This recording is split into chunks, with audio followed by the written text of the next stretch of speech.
喺惠州大灣呢一度2萬蚊首付已經唔係咩稀奇事情啦。今日搞大啲，首付唔使你俾，大社區商業配套齊全嘅，細樓盤大劈價算啦，大樓盤跟住大劈價，首付唔使你俾，直接月供幾千蚊就可以上車呢一套109平米嘅4房2廳2衛。你話啲細路盤仲點玩啊？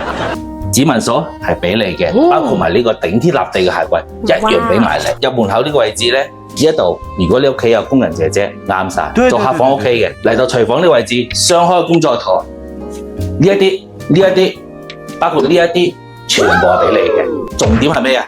帶埋個生活露台，你話掂唔掂啊？即係做到雙陽台設計喎。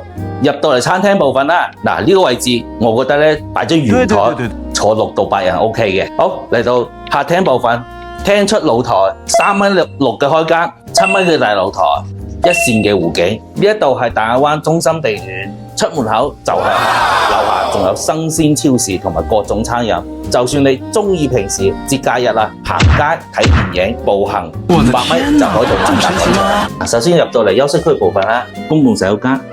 乾濕分離，滿足晒你一家人日常所需。呢一間房係屬於陽台房，後期你封窗處理就係變成一間房間，做兒童房啊或者書房都 OK 嘅。嚟到呢一套單位第3間房，採光空間非常之 OK。最後嚟到呢間智能房咧，洗手間部分就喺門口。嚟到入邊呢個位置，超大嘅飄窗，仲可以望到1線嘅湖景。你瞓喺呢一度啊，一樣可以望到個湖景。你話掂唔掂？Anyway，記得點讚加關注。Ricky Channel。